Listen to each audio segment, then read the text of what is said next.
హే WhatsApp guys, కైసే హో, ఎలా ఉన్నారు? బాయ్ అందరికీ నమస్తే. టైం వచ్చేసరికి మధ్యాహ్నం 1 PM అవుతుంది. ఇవాళ పాడ్కాస్ట్ వచ్చేసరికి చాలా ఇంట్రెస్టింగ్ పాడ్కాస్ట్. ఎందుకంటే చాలామంది స్టూడెంట్స్ ఎంతో ఇన్ఫర్మేషన్ కోసం వెయిట్ చేస్తూ ఉన్న పాడ్కాస్ట్ ఇది చాలా ప్రొడక్టివ్గా ఉండబోతుంది, కొంచెం ఎఫెక్టివ్గా ఉండబోతుంది.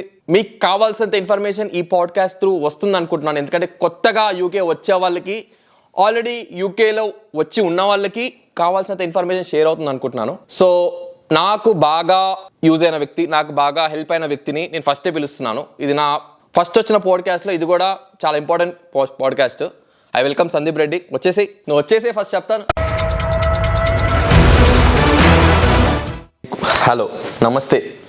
హాయ్. అంటే కొంచెం క్యాజువల్గా ప్రొఫెషనల్గా ఉండాలి కదా. సో యూకేకి ఎప్పుడు వచ్చావు? 2021లో వచ్చావు. జూన్. సో బేసిక్గా నువ్వు యూకేకి రాకముందు నువ్వు చేసిన పనులేంటి? యూనివర్సిటీ ఎలా చూస్ చేసుకున్నావు?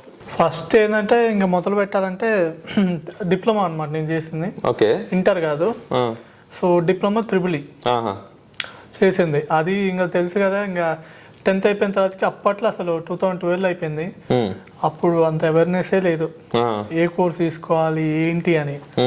ఏదో పాలసీ అంటే ఎగ్జామ్, ఎంట్రన్స్ ఎగ్జామ్ ఉంటుందిగా, రాసేసా. అది వచ్చింది, అసలు ఎట్ట వచ్చిందో కూడా తెలీదు. అంటే జస్ట్ పోయి ఓన్లీ ఎగ్జామే రాసా. ఓకే. నేను సో ఇంకా తెలుసు కౌన్సిలింగ్ అనమాట. అంటే మనం ఏంది, మనకి ఏం కోర్సు కావాలో ఆప్షన్స్ పెట్టుకోవాలి.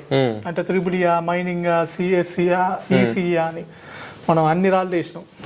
తెలియదు అసలు, చెప్పేవాళ్ళు లేరు. అరే ఇది తీసుకుంటే ఈ లైఫ్ ఇట్లా ఉంటుంది, ఇది తీసుకుంటే ఎవరున్నారు? ఎవరు లేరు గైడెన్స్ ఇచ్చేవాళ్ళు. అప్పట్లో అంటే ఎట్లుందంటే గైడెన్స్ ఇచ్చేవాళ్ళు లేరు. మనకి ఇంజనీర్ అంటే తోపు అనమాట అప్పట్లో. అంటే ఇంజనీరింగ్కి వెళ్ళాము, ఎవరో చూస్ చేసి, అంటే మనకు తెలియదు. సో ఇంకా అన్నీ వేస్తే నాకు త్రిబుల్ వచ్చింది. 3 years చేసేసా అనమాట. బాగానే దోలు తీరిపోయింది, మామూలు కాదు. ఎందుకో త్రిబుల్ ఫ్యాకల్టీ స్ట్రిక్ట్ ఉంటారు అనుకుంటా ఎక్కడికి పోయినా కూడా. అండ్ ఇది కాదు అన్నట్టు జనరల్గా కోర్స్ చేంజ్ ఆప్షన్ అనమాట. అసలు నాకు తెలిసి అసలు ఆ థాట్ ఎవరికి వచ్చి ఉండదు కూడా, నాకు తెలిసి. ఎందుకంటే అసలు అట్లాంటిది ఉంటుంది అని కూడా ఎవరికి తెలియదు. మేబీ కోర్స్ చేంజ్ ఆప్షన్ అంటే ఆ టైం, ఆ పీరియడ్లో. సో కోర్స్ చేంజ్ చూస్తే సిఎస్సి ఉంది అనమాట. ఉంది, పోయి జాయిన్ అయ్యా. జాయినింగ్ రోజు అంత అయిపోయిన తర్వాతకి ఆ రోజు అడ్మిషన్ తీసుకున్న రోజు కన్ఫ్యూజన్ అని, అట్లా ఎట్లుంటుంది అని. ఓకే. సో అంటే ఆ లెవెల్, అంటే అది ఎవరికి తెలియదు కూడా కోర్స్ చేంజ్ అవ్వచ్చు త్రిబుల్ వాళ్ళు సిఎస్సికి అని. సో అయిపోయింది, తీసుకున్నాను. దాని తర్వాతకి ఏముంది, యాజ్ పర్ అందరు ఒక రోడ్లనే ఫాలో అవుతూ ఉంటాం కదా. అరే ఇది అయిపోయిన తర్వాతకి ఇది ఏంద్రా అంటే, ఇప్పుడు ఇంటర్ అయిపోయింది అనుకో, ఇంటర్ అయిపోయిన తర్వాత డిగ్రీ తీసుకోవడం అనుకో, డిగ్రీ అయిపోయిన తర్వాతకి ఏం చేస్తారు, బ్యాంక్ ఎగ్జామ్స్ ప్రిపేర్ అవుతారు. అదే ఎంపీసీ వాళ్ళు ఏం చేస్తారు తెలుసుగా, ఇంజనీరింగ్ చేస్తారు. ఇంజనీరింగ్ చేసిన తర్వాతకి ఏంది, సాఫ్ట్వేర్ అంటే. సో అదే రూట్ అనమాట. మనం కూడా అదే బాపతిలో పోవాలి. అంటే ఎక్కడ వర్క్ చేసావు యూకేకి రాకముందు? నువ్వు ఏ కంపెనీలో వర్క్ చేసావు? కంపెనీ నేమ్ ఎందుకులే కానీ సైబర్ టవర్స్ లో వర్క్ చేసా ఆల్మోస్ట్ 1 year. దరిద్రానికి కోవిడ్ వల్ల ఉష్కాకి అన్నది. అంటే నీ శాలరీ ఎంత ఉండే అప్పుడు గుర్తుందా? శాలరీస్ నేనైతే నెంబర్స్ ఎందుకైనా చెప్పొద్దు అనుకుంటున్నాను. అంటే అప్రాక్సిమేట్లీ నీ ఏముంది, ఎక్కడి నుంచి స్టార్ట్ అయ్యేది ఇంపార్టెంట్ కదా. నీ శాలరీ పేమెంట్ ఇండియాలో నీ శాలరీ ఎంత ఉండే? అంటే దానికంటే ముందర సోర్స్ ఆఫ్ ఇన్కమ్స్ నాకు అప్పటి నుంచే ఉండే. పర్ డే నేను 10,000 ఏం చేసిన సోర్సెస్ ఇన్కమ్ కూడా ఉంది. జస్ట్ ఏది 5 minutes లో. ఓకే. సో శాలరీస్, పేమెంట్స్ గురించి నేను అంటే ఎవరికైనా చెప్పాను అనుకో, ప్రిడిక్ట్ చేసే అవకాశం ఉంటుంది, అంత ఇంత ఇంత అని. సరే, దట్స్ ఫైన్. సో యూకేనే ఎందుకు చూస్ చేసుకున్నావు? వై యూకేనా? దానికంటే ముందు ఏం తెలుసా, కోవిడ్ వల్ల సాఫ్ట్వేర్ పీకింది కదా. అప్పుడు ఏంది, మామూలుగా ఒక 1 year ఆల్మోస్ట్ ఇంట్లో ఉన్నాం. ఇంకా మొత్తం ఏమిటి ఇంకా తెలుసు కదా, అది 1 year లాక్డౌన్ అని కూడా తెలీదు. 1 month ఎక్స్టెండ్ చేసుకుంటూ పోయారు. సో ఆల్మోస్ట్ 1 year అయిపోయింది. సో ఇట్లా కాదు అన్నట్టు సాఫ్ట్వేర్ అప్పుడు ఇంకా డౌన్ అయిపోయింది మొత్తం. ఓకే. హెచ్ఆర్ గా జాయిన్ అయ్యా, ఒక లాజిస్టిక్స్ దాంట్లో. సో అర్థమైపోయింది అంటే ఇంకెక్కువ లైఫ్ చూసిన. సో ఇది కాదు, సో ఇది కాదు లైఫ్, ఈ వేజెస్ కావు మనకి, అసలు సరిపోవట్లేదు. అదే ఏదన్నా పెద్దగా చేయాలి ఏంటి అన్నట్టు. నాకు అసలు అబ్రాడ్ స్టడీస్ ఫస్ట్ నుంచి అసలు ఇంట్రెస్ట్ లేదు. ఓకే. అసలు ఎట్లా అంటే నేను పాస్పోర్ట్ కూడా అప్లై చేసుకోలే. అంటే ఇంట్లో వాళ్ళు ఎప్పటి నుంచో పోవాలి, అది ఆడిపోయింది ఈడిపోయింది అని చెప్తూనే ఉంటారు. అసలు అది ఉంటే మళ్ళీ ఎక్కడ అప్లై చేయ అంటే ఉంటది కదా, అది ఇది ఉంటే అప్లై చేయన్నట్టు నేను పాస్పోర్ట్ కూడా అప్లై చేసుకోలే. సో ఇదంతా కాదని మనకు కొంచెం ఈ ఇంగ్లీష్ ఎగ్జామ్స్ అంటే IELTS, డ్యూలింగో, GRE అంటే అసలు ఇష్టం ఉండేది కదా ముందర. మాట్లాడడం అంటే ఏదో మరీ ఫ్లూయెంట్ గా కాకపోయినా కూడా ఓకే మాట్లాడతాం, బట్ దాన్ని ఐఎల్స్ కొట్టేంత జిఆర్ఈ అంత టైం వద్దనుకున్నా కోచింగ్ తీసుకొని. సో ఏముందా అప్పుడు కూడా మళ్ళీ ఏంటో తెలుసా, ఎవరు చెప్పలేదు అసలు యూకేకి విత్ ఇంగ్లీష్ మార్క్స్ రావచ్చని. ఓకే, ఇంగ్లీష్ మార్క్స్ అంటే ఇంటర్మీడియట్ ఇంగ్లీష్ మార్క్స్. అసలు ఆ ఇంగ్లీష్ మార్క్స్ తో కూడా యాక్సెప్ట్ అంటే అబ్రాడ్ కంట్రీస్కి వెళ్ళొచ్చు అనే అవేర్నెస్ కూడా ఎవరి దగ్గర లేదు. ఎందుకో నాకే నేను ఇంకా ఉట్టి గూగుల్ చేశా, ఓకే ఎక్కడో ఏదో ఒక వెబ్సైట్ లో కనిపించింది UK can accept English marks అని. ఓకే, ఇంకా నేను క్వెరీ స్టార్ట్ చేశాను అనమాట. సో క్వెరీ స్టార్ట్ చేస్తే ఓకే ఉంది అని తెలిసింది. నేను నా యూనివర్సిటీ వచ్చేసరికి అయితే వ్రెక్సామ్ యూనివర్సిటీ. అది ఎందుకు చూస్ చేసుకున్నా అంటే బేసిక్ గా అసలు నేను అబ్రాడ్ కంట్రీస్ ఎప్పుడు థింక్ చేయనప్పుడు కాలేజెస్ కూడా థింక్ చేసి ఉండను. ఓకే, అంటే అసలు వ్రెక్సామ్ యూనివర్సిటీ అనేది ఒకటి ఉంది కూడా తెలియదు మనకి. తెలియదు, అసలు తెలియదు. జనరల్ గా ఏంటంటే ఇంటర్మీడియట్ వాళ్ళకి చాలా కాలేజెస్ ఆపర్చునిటీస్ ఉంటాయి, డిప్లొమా వాళ్ళకి 1 or 2, 3 అంతే. అసలు చెప్పాలంటే 1 or 2 అంతే. ఇప్పుడు నాకు తెలిసినంత వరకు. అంటే నువ్వు ఐఎల్స్ రాయలేదు? Only diploma diploma English marks. అంటే బీటెక్ క్వాలిఫికేషన్ అంటే బీటెక్ ఉంది క్వాలిఫికేషన్, అండర్ గ్రాడ్యుయేషన్ చేసా, ఓకే బానే ఉంది, బట్ ఇంగ్లీష్ మార్క్స్ ఐఎల్స్ రాయలేదు, డ్యూలింగ్ రాయలేదు, డిప్లొమా సర్టిఫికేట్ లో ఉన్న ఇంగ్లీష్ మార్క్స్ పెట్టుకొని యూకే వచ్చావు. అంతే కదా, ఎందుకంటే అప్పుడు ఆపర్చునిటీ చూసా అంటే ఎట్లా ఏంటి అన్నట్టు. యుఎస్ఆ జిఆర్ఈ రాయాలి, డ్యూలింగ్ రాయాలి, లేకపోతే ఐఎల్స్ రాయాలి. మనకేంది అప్పుడు టఫ్ సిచ్యువేషన్ నేను ఫేస్ చేస్తుంది కొంచెం 2021 లో. ఎలా అయినా సరే ముందర ఫస్ట్ ఫిబ్రవరిలో అనుకున్నా, థాట్ వచ్చింది ఫిబ్రవరిలో. సో వ్రెక్సామ్ అని తెలిసింది. మామూలు ఒక పర్సన్ ఒక కన్సల్టెన్సీ సజెస్ట్ చేసిండు, నేను డాక్యుమెంట్స్ పెట్టేశాను అన్ని. అసలు ఏ కాలేజ్ అప్లై చేయను చెప్పలేదు, ఎందుకంటే నాకు తెలియదు. ఫస్ట్ రీసెర్చ్ చేయాలంటే ఓకే రీసెర్చ్ చేసి ఆ కాలేజ్ మంచిదా కాలేజ్ ఎవరు చెప్తాడు, అదే కదా తెలియదు. ఇప్పుడు నేను రీసెర్చ్ చేసిన యూకే బెస్ట్ కాలేజెస్ అని వచ్చినాయి లిస్ట్. నేను ఎవరిని అడగను దాంట్లో, ఆల్రెడీ అందులో చదువుకునే వాళ్ళు, అక్కడ నుంచి మాస్టర్స్ చేసిన వాళ్ళని కాంటాక్ట్ అయితే మనకు తెలుస్తుంది. కానీ ఆ టైంలో నువ్వు ఎలా కాంటాక్ట్ ఎలా తెలుసుకున్నావు అసలు? అది ఏం తెలుసుకోలేదు, మామూలుగా గుంపులో గోవింద్ అన్నట్టే ఉంది. ఏం చేద్దాం అప్పుడు ఇట్లాంటివన్నీ ట్రూ ఫ్యాక్ట్స్ అన్నమాట. కాకపోతే మనం ఇప్పుడు ఎప్పుడైనా ఏదైనా మిస్టేక్ చేసామనుకో దాన్ని మనం రిట్రీవ్ చేసుకోవచ్చు మనకి తగ్గట్టు. లక్కీగా వ్రెక్సామ్ మంచిదే అయింది, తక్కువ ఫీజులో పడ్డా. అంటే వ్రెక్సామ్ మంచి యూనివర్సిటీ చూస్ చేసుకున్నావు, ఓకే బానే ఉంది, మా తక్కువ ఫీజు ఉంది, ఓకే వ్రెక్సామ్ యూనివర్సిటీ వచ్చావు బానే ఉంది. నువ్వు వ్రెక్సామ్ యూనివర్సిటీ దగ్గర అకామిడేషన్ తీసుకున్నావా లేదా ఇంకెక్కడైనా అకామిడేషన్ తీసుకున్నావా? మాది ప్రతిదీ స్టంట్. ఏంది వ్రెక్సామ్ యూనివర్సిటీ వచ్చింది, ఇంటర్వ్యూ తీసుకున్నారు, ఫీజు కట్టేసిన, ఎవరు తెలియదు. మామూలుగా అకామిడేషన్స్ ఎంత ఉంటాయో తెలీదు, రెంట్స్ అసలు ఒక ఎంత వేజెస్ వస్తాయో తెలియదు. ఎందుకంటే పార్ట్ టైమ్స్ గురించి అంతేం సెట్ చేయలేదు మేము. అబ్రాడ్ కంట్రీకి వెళ్ళాలి, దాని తర్వాత స్కిల్స్ అట్లా చూసాం ఆపర్చునిటీ. ఎక్కడ ఏ పార్ట్ టైం జాబ్ ఉంటుంది, గంటకి ఎంత వస్తుంది అని అది చేయలేదు కూడా, సెర్చ్ అంత తెలియదు, అవసరం రాలే. అంటే ఉంటే అని తెలుసు, పార్ట్ టైం చేసి ఎర్న్ చేస్తారు అన్నట్టు తెలుసు. సినిమాలలో ఆటలలో చూపిస్తారు కదా, రెస్టారెంట్లో వర్క్ చేస్తారు, సూపర్ స్టోర్స్ వర్క్ చేస్తారు అన్నట్టు ఆ నాలెడ్జే ఉండేది మామూలుగా. ఓకే ఉంటాయని తెలుసు, ఇంకా రీసెర్చ్ చేయలేదు ఎక్కువ. అప్పుడు యూట్యూబర్స్ కూడా ఎక్కువ ఎవరు లేరు, యూట్యూబ్ అనేది ఎవరు లేరు. స్టూడెంట్ గా యూట్యూబర్స్ ఉండేది 2-3, మోస్ట్లీ 2-3.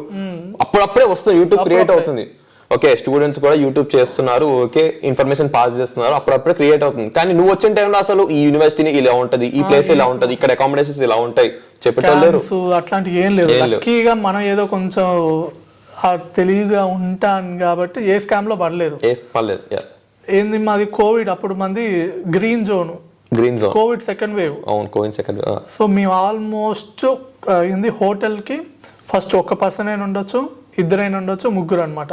చిన్నగా ముగ్గురు తీసేశారు. సో ఇద్దరు అనమాట, ఇద్దరు ఉంటే ఈచ్ పర్సన్ 1,10,000 పే చేసాం జస్ట్ 10 days కి ఉండటానికి. ఎవరైనా సరే నువ్వు యూకేలో అడుగు పెడుతున్నావా అది ఫిక్స్డ్ పే. ఒక్కళ్ళు ఉండాలనుకుంటే రూమ్ కి 1,70,000 or 80,000. అప్పుడు సెకండ్ కోవిడ్ ఆ టైంలో మరి క్వారంటైన్ తప్పదు, క్వారంటైన్ పక్కా 10 days ఉండాల్సిందే. నువ్వు ఎయిర్పోర్ట్ లోకి దిగిన తర్వాతకి డైరెక్ట్ బస్సులు ఎక్కించుకొని పోయి తలా ఒక్కొక్కరికి ఒక్కొక్క హోటల్ వస్తుంది, వాడు ఇచ్చేస్తాడు. ఆ పే చేసినప్పుడు ర్యాండమ్ హోటల్ ఇచ్చేస్తాడు. సో అది తీసుకొని ఆ బస్సు ప్రతి ఒక్క హోటల్ దగ్గర పోన్ జైలుకు పంపించినట్టు ఉంటది, రిచ్ జైలుకు పంపించినట్టు ఉంటది. ఓకే వెళ్ళావు, ఓకే బాగుంది. అప్పుడు ఏం తెలుసా, మేము వచ్చా అకామిడేషన్స్ లేవు అంటే ఏం తెలుసా, ఎట్లయితే కాలో కూడా తెలియదు, అసలు వెబ్సైట్స్ ఏముంటాయి ఏమీ తెలియదు, జీరో నాలెడ్జ్. అసలు ఎవరిని పట్టుకోవాలి ఏంటి అని కూడా తెలియదు అనమాట, అంత ఇండిపెండెంటే. క్వారంటైన్. సో రూమ్ కి ఇద్దరు. సో ఏం చేస్తా అంటే ఒక గ్రౌండ్ ఉండేది అనమాట మామూలుగా. ఈవినింగ్ టైంలో అందరు బయటకు వస్తారు, ఓన్లీ అంటే అది కూడా హోటల్ గ్రౌండ్ అనమాట.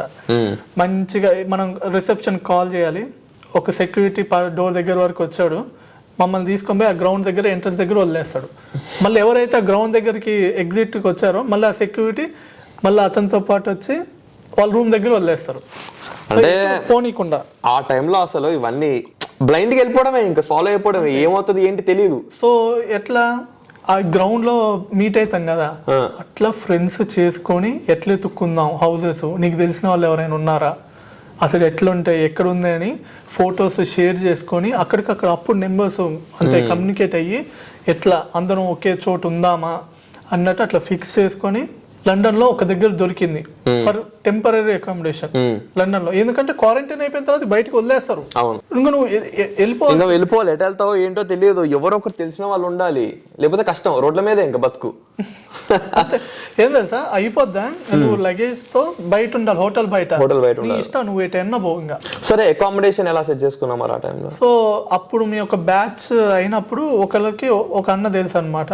సో టెంపరీగా ఒక లండన్ లో చూసిండు, పోయినాం అనమాట. ఒక్కొక్కరం 15 days కి £200 పే చేసాం. 6 members ఉన్నాం ఒక్క రూమ్ లో, 2 rooms లో 6 members ఉన్నాం ఫర్ 15 days. ఎందుకంటే మా కాలేజ్ దగ్గర కాదు, అది ఫస్ట్ కాలేజ్. ఇంకా కాలేజ్ లండన్ నుంచి కాలేజ్ కి రావాలంటే 4 hours బై ట్రైన్, 4.5 hours.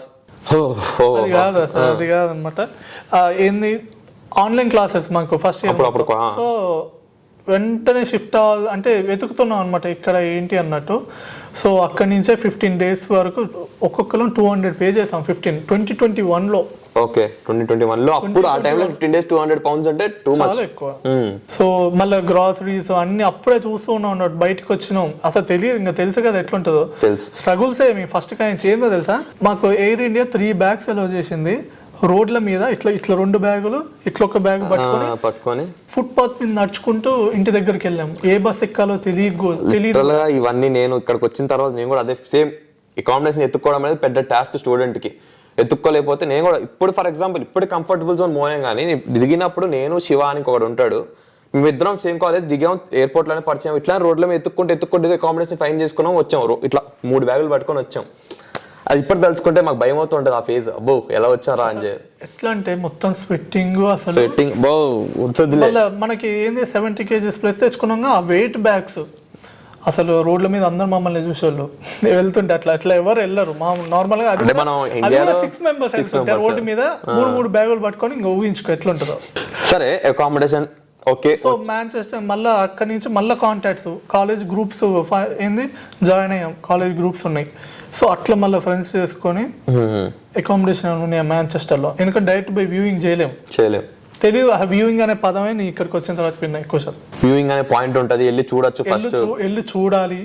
దాని తర్వాత అగ్రిమెంట్స్ ఉంటాయి, అగ్రిమెంట్ ఫార్మేట్ ఉంటదని ఏం ఐడియా లేదు అసలు. సో అగ్రిమెంట్ అనేది ఒకటి ఉంటది, ఇల్లు లీవ్ తీసుకోవాలంటే లీవ్ తీసుకోవాలి, ఒక 1 or 2 months అడ్వాన్స్ ఇవ్వాలి, ఇల్లు నచ్చాలి, ఇన్ని మంత్స్ అగ్రిమెంట్ ఉంటది, రూమ్ కి ఒక్కళ్ళే ఉండాలి అని తెలియదు. ఇక్కడికి వచ్చిన తర్వాత సో సోర్టెడ్ అకామిడేషన్ వరకు వచ్చావు, కాలేజ్ అంతా ఆన్లైన్ నడిచింది. కాలేజ్ మాంచెస్టర్ షిఫ్ట్ అయ్యాం. ఏంది అప్పుడు మళ్ళా మాంచెస్టర్ ఏంది లండన్ నుంచి మాంచెస్టర్ ఆ బ్యాగులన్నీ వేసుకొని రావాలి మళ్ళీ.